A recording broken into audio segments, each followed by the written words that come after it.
Ainda sobre o tratamento nas queimaduras, então, a primeira coisa que a gente deve pensar toda vez que chega um animal queimado, principalmente com lesões extensas de queimadura, é o ABCD emergencial, o ABCD do trauma.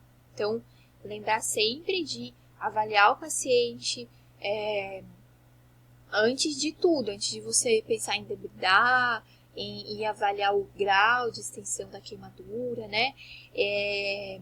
Quando a queimadura é aguda, então o animal chegou, foi recém queimado, por exemplo, por água quente, ou uma substância quente, ou uma substância fria, ao mesmo tempo que você vai fazendo o ABCD do trauma, que vai avaliando ele, vai resfriando, vai esquentando, né? Então, às vezes não é tão fácil assim, porque quando a gente tem uma equipe grande é mais fácil, mas quando você está trabalhando sozinho, né, plantão, ou tem uma equipe pequena, você tem que avaliar o que é mais importante. Nesse momento, o mais importante é avaliar se o paciente está respirando bem, se ele está com vias aéreas liberadas, como que está a frequência cardíaca, se está tudo ok. Então, sempre avaliar bem o paciente antes de tudo.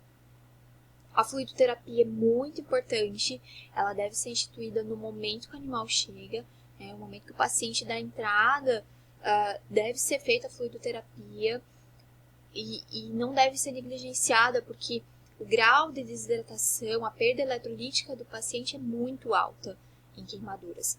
Então, deve ser feita uma fluidoterapia muito bem feita, muito bem acompanhada, muito bem calculada, para que não haja efeitos colaterais secundários. A analgesia, a antibiótico terapia é muito importante, principalmente a analgesia. Então, principalmente em queimaduras de grau 1, 2, que doem muito mais. Então, essa analgesia deve ser muito bem feita também, né? E avaliar outros sinais vitais, fazer sempre manter o paciente bem assistido, estado mental, exames, então ver como está hematócrito, proteínas totais, ver como está o débito urinário, né? Então, pressão venosa, eletrólitos, se possível fazer hemogasometria, peso corporal diário, ver se o paciente, né, está perdendo peso. Tudo isso deve ser bem monitorado, principalmente em queimaduras mais extensas. Então, o paciente vai ficar internado, ele deve ser muito bem monitorado. E após estabilizado, né? Então, o paciente foi estabilizado, já está na fluidoterapia, está tudo ok, precisou ser sedado, não precisou,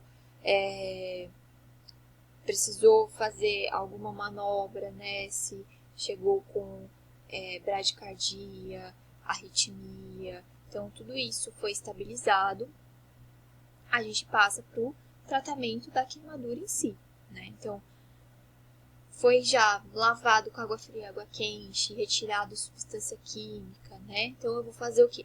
Tricotomia bem ampla, vou avaliar o grau de lesão, né? Então, quanto dessa pele já é uma pele inviável, então fazer o desbridamento.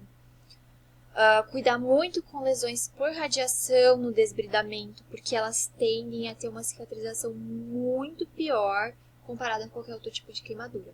Então, o desbridamento e lesões causadas por radiação devem ser feitos com muito cuidado, se realmente necessário. Reconstrução da ferida em casos de lesões muito extensas, com flaps, enxertos ou curativos temporários, né, quando a gente vai fazer um tratamento por terceira intenção.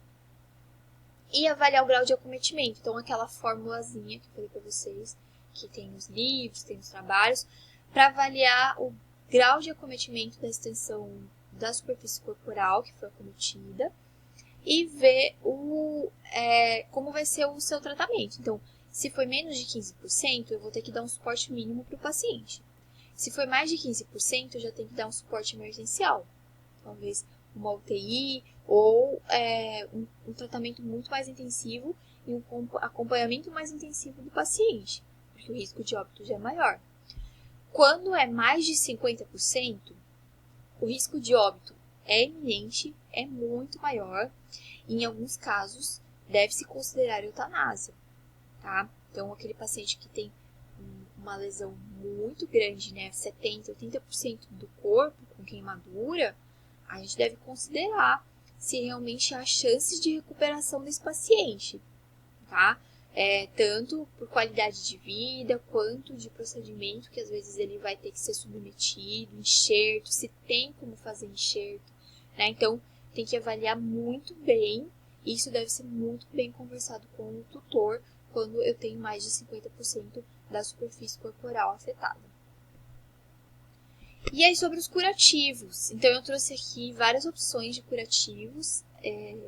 Eu pesquisei algumas técnicas que são usadas. Então, a pele de tilápia, hoje ela vem sendo muito estudada. Eu vou deixar alguns trabalhos que eu achei bem legais sobre a pele de tilápia, que funcionam como curativo, que ajuda muito na cicatrização.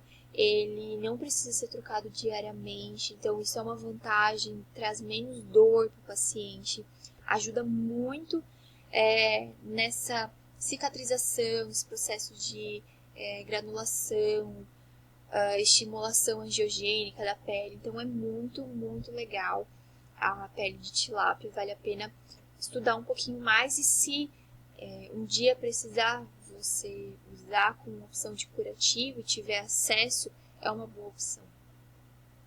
A gente tem também a babosa, né, que ajuda também bastante na cicatrização, o mel, fazer curativo com açúcar, que também estimula a granulação, a neoformação de tecido, controle também, né, de infecção. O açúcar tem essa vantagem, tanto quanto o mel. O uso das pomadas, então, também, né, as pomadas que ajudam nessa cicatrização, revitalização da pele. E aqui mostra uma foto de como ficou curativo no fim, né? Então, fazer um curativo bem feito, que permaneça no local, bem acolchoado, principalmente quando se tratar de membros, né? Então, aquelas queimaduras em coxim, fazer uns curativos bem acolchoados para dar conforto e o animal conseguir se movimentar. Quais são as complicações, então, da essência?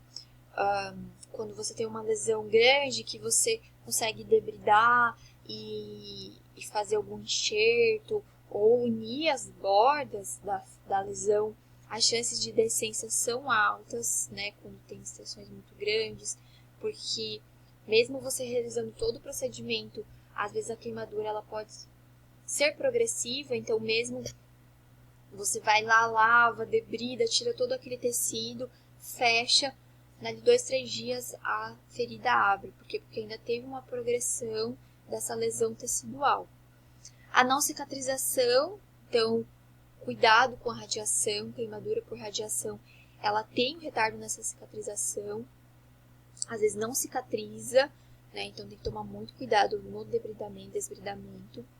As infecções secundárias podem acontecer, né? Então tomar muito cuidado, manejo desses curativos, dessa ferida, né? Ou até mesmo dos pontos, dos enxertos, podem ter infecções secundárias e as complicações secundárias sistêmicas. Então, como eu vim falando durante toda a aula de queimadura, nunca esquecer de avaliar o paciente como um todo. Além da lesão externa que o paciente sofre, ele sofre lesões internas.